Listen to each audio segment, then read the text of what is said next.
大家好，这一个月我一直在用海信最新出的 G7 Ultra， 一台具备镜面黑曜屏加 Mini LED 加1152分区，还可以通过 Type-C 直接连接 Mac， 并且支持 KVM 的 HDR 显示器。结果是，我敢说这台显示器在目前这个价位，综合能力能明显比它好的真不多。为什么这么说呢？下面就将我用了几周的感受和大家分享一下。如果你之前在找一块高性价比又不妥协画质的 Mini LED 显示器，那我真的强烈建议你接着看下去。打开包装后，首当其冲是被海信 G7 Ultra 的这块镜面屏所吸引，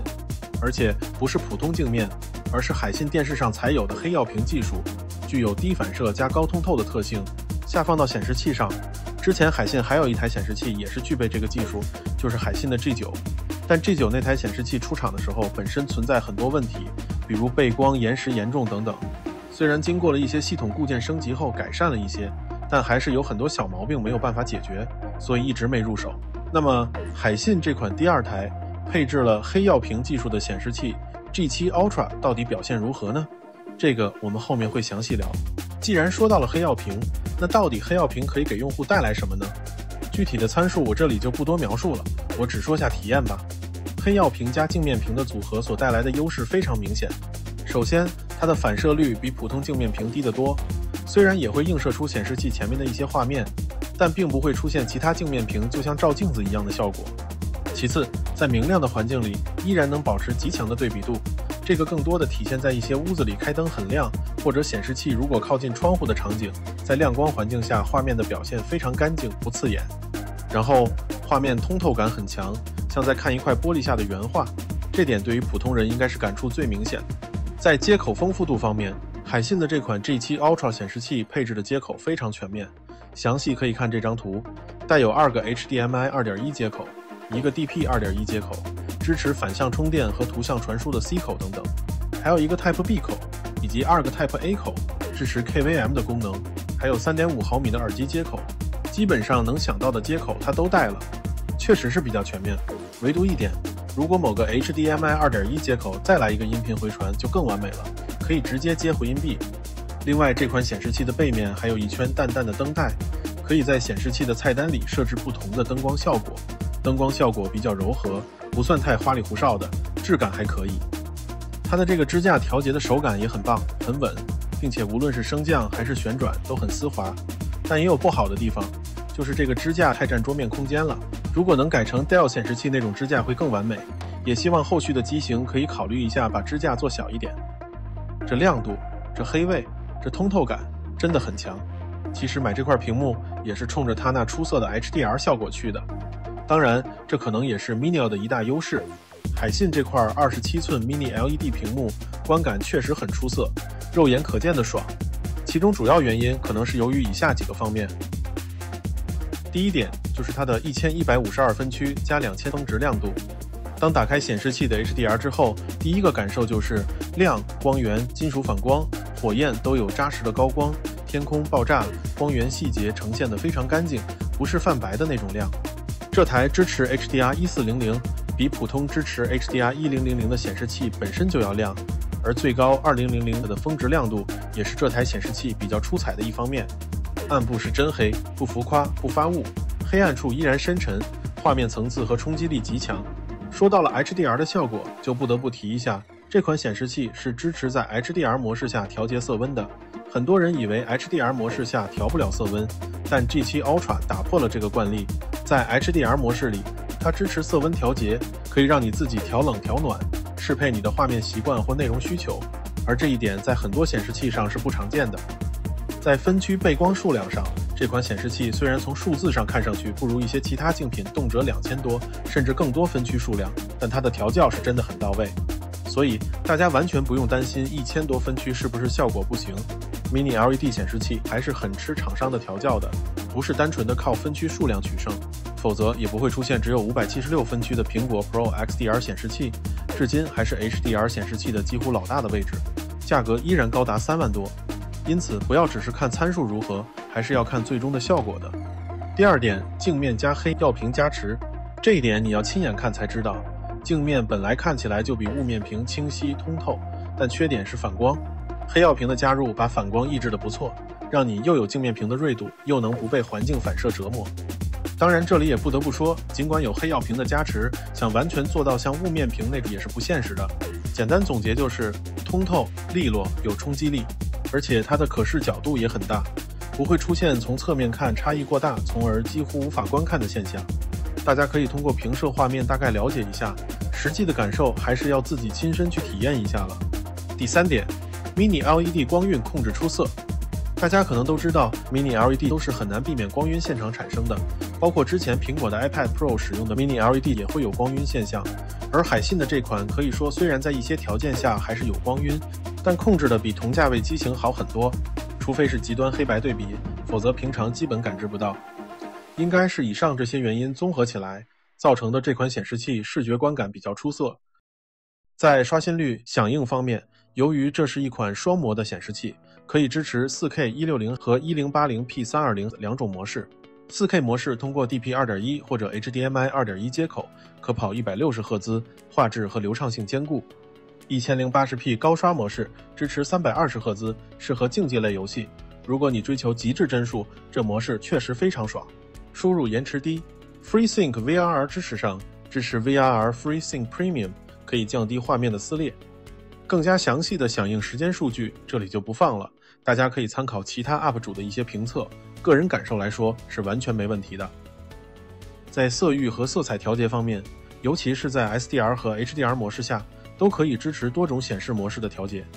在显示器的 SDR 色域选择中，可以选择在 SDR 标准模式下，它提供多个色域选项，包括 sRGB、Rec 709、DCI-P3， 这个好像有些发红。Adobe RGB 或更宽广的选项，这样无论你是设计师、修图、剪辑、办公、游戏，都能选一个最适合你用途的色域。在 HDR 模式下，显示器默认使用的应该是 BT2020 的色域，而且还能通过菜单调节色温，这个在之前提到过了，就不过多赘述了。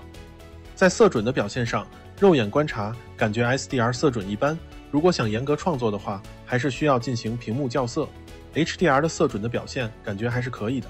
在显示器的扩展性方面，这款显示器本身是带有 KVM 功能的，同时还有 Type-C 接口，可以直接接 MacBook， 并且给 MacBook 以最大90瓦的功率充电。KVM 功能，这是一个非常让人点赞的地方。G7 Ultra 自带 KVM， 意味着我可以把 Mac 和 PC 接在同一台显示器上，然后通过一个开关按键就能切换键盘与鼠标控制目标机器。如果你是像我这种既玩游戏又做视频办公内容的人，这一点超级实用，对多设备工作流来说非常加分。USB-C 连接 MacBook Pro 用 USB-C 一线连，既传视频也供电，完全不用外接电源，非常方便。说了这么多显示器的功能和参数，下面我就分别接上我的台式机 PC 和笔记本 MacBook Pro， 去看一下它在游戏中以及某些工作方面的表现如何。毕竟这台显示器未来主要就是为了娱乐和 HDR 监看使用的。首先是家里的这台 PC， 使用的是 Intel Ultra 265K 处理器，显卡用的是七彩虹4090 AD 显卡，主板采用的是华硕的 ProArt Z 890主板， 64G 内存，也算是配置相对比较高的一台电脑了。作为一个面向游戏的显示器，游戏应该算是它的一个主场了。我通过 DP 2.1 的连接主机和显示器后，可以看到 4K 160赫兹加 HDR 完美开启和运行，游戏体验极致，光影细节、爆炸、明暗变化都极具层次感。竞技类游戏开 1080p 320赫兹，帧率流畅，输入延迟几乎感觉不到。同时，这款显示器还有很多很实用的辅助游戏功能，可以在游戏中开启，比如屏幕准星等等功能，这里就不一一描述了，可以看菜单里的选项。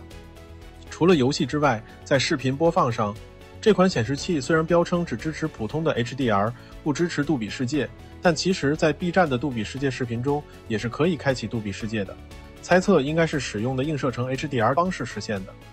还有画面模式上，可以选择海信自己的影院模式、游戏模式、原画模式等图像模式，无论是做设计、剪片还是做后期的用户，都可以根据不同项目直接切换，很方便。在 MacBook Pro 端，用 MacBook Pro 通过 USB-C 连接， 4K 加160赫兹加高动态范围 HDR 可以在系统里打开，完美支持。90W 供电非常方便，不用再使用单独的线给 MacBook 供电了，而且因为是可以持续给 MacBook 供电，就算这样合上 MacBook Pro 使用，屏幕也可以正常使用。尤其 HDR 影片内容时，亮度表现非常吸引人。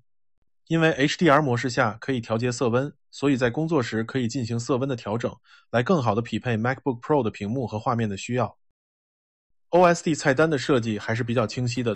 能调节的选项也很多，无论是 SDR 还是 HDR 下丰富的调节参数，还是分区背光本身的调节，都可以在菜单中进行设置。这里也建议，如果是 SDR 画面的话，建议将分区背光关上，如果打开的话，可能会造成整体亮度下降。从调节的丰富程度来说，在 SDR 模式下，能调节的图像内容会更多。不过这里也要提一点，这个菜单按键的位置设计的并不是太理想，在显示器背部这个位置，每次调节的时候还要用手在后面摸，而且身体也要很向前倾去进行调节，不是太方便。如果将这个调节按钮放在显示器的下方，可能会更理想，或者仿照米家的 G Pro 27U 那样，给显示器增加一个遥控器，可以用来调节所有参数，体验上会上升不少。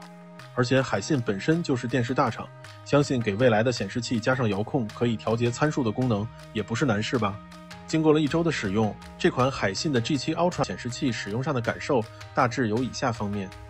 优点，整体屏幕调教的比较出色，并没有出现在之前 G9 上的那些问题，画质强到离谱，无论是亮度上限还是分区控光调教，画面的对比度都对得起这个价位的显示器素质。镜面加黑曜屏等于清晰度加低反光兼得。作为海信在显示器市场上的第2款黑曜屏技术的显示器，这个确实不仅仅是噱头，而且镜面屏的那种通透感也是在这款显示器上体现的淋漓尽致。并且就算人在侧面去看显示器，图像失真也比较小，这点要比小米哪款 G Pro 27U 表现好。HDR 表现非常强，亮度很高，而且并没有因此牺牲对比度。HDR 亮度为 HDR 1400的标准，最高激发亮度可以达到2000，这个参数比市面上大部分 HDR 1000、最高激发亮度1600的显示器要强。在这个亮度的加持下，无论是游戏还是看 HDR 片源都是非常不错的选择。SDR 色域模式丰富，适合专业用途，可以根据不同的场景选择合适的调节选项，对于喜欢自定义图像的朋友显得非常友好。HDR 下可调色温，非常少见。配备 DP 2.1 加 USB-C 90W，KVM 功能实用 ，MacBook 和 PC 双平台兼容性不错。其他优点也请买了同款的朋友在评论区补充吧。优点说的差不多了，我也来说说我认为不足的地方。槽点 ：Mini LED 仍会有轻微光晕，但控制的不错。镜面屏介意的人真的会很介意，因为它无论使用怎样的减少反光的技术，始终还是镜面屏。镜面屏本身的反光的特性它依然存在。HDR 高亮模式下机身会偏热，也许这是所有 Mini LED 通病，要不怎么偏向设计的某个品牌的 Mini LED 屏幕里会加入风扇，而且运转起来还很吵呢。菜单调节按钮的位置不是太顺手，建议可以放在显示器下方，或者加入遥控器来调整参数的设定。P3 色域显示的画面还是有一点偏红，所以如果对色彩精度要求非常高，例如专业调色的用户，仍然建议使用校色仪校准后再使用。另外还有一个问题是，在安装底座的时候，这个底座和屏幕之间不是太容易固定上，我最后是直接用力量按上去的，而且是用了很大的力气才装上，生怕给它不小心按坏了，希望后续在底座和屏幕的安装上再改进一下。然后这个底座的设计虽然调节比较方便，但是放在桌子上太占用空间了，所以如果你买这台显示器来使用，建议不用它自带的这个支架，而是使用桌面支架来安装。就比如我入手的这个松能的灵感显示器桌面支架，后面也会出个专门的视频来介绍一下这个支架使用体验，敬请期待吧。总体来说，海信的这款 G7 Ultra 显示器应该是目前为止在这个价位比较出色的一款显示器。Mini LED 亮度加镜面屏的通透加黑曜屏反光控制加 HDR 色温调节加 SDR 色域灵活加 KVM 多设备切换加丰富的游戏辅助功能加全功能 Type-C 加 90W 反向充电加 DP 2.1加 HDMI 2.1一整套都给你，这是对游戏玩家、内容创作者、混合办公用户都非常友好的神器。然后关注我频道的朋友也应该知道，我之前也入了一款米家的 G Pro 27U 的显示器，这2台显示器如果比较起来，体验会有哪些不同呢？哪台显示器更适合你呢？而且我最近也将手中的英伟达4090显卡换成了5090显卡，并且电源也会更换。如果你想了解我都换了哪款电源以及感受如何，别忘了关注本频道的后续视频。好了，如果你喜欢这种真实体验分享和创作者角度分享的视频，记得点个关注、点赞、投币。还有什么其他你感兴趣的内容，也欢迎在评论区告诉我。同时，如果你对这款显示器还有其他的问题，也可以在评论区写出你的问题，我会帮你进行测试。那这个视频先到这里，我们下个视频见，拜拜。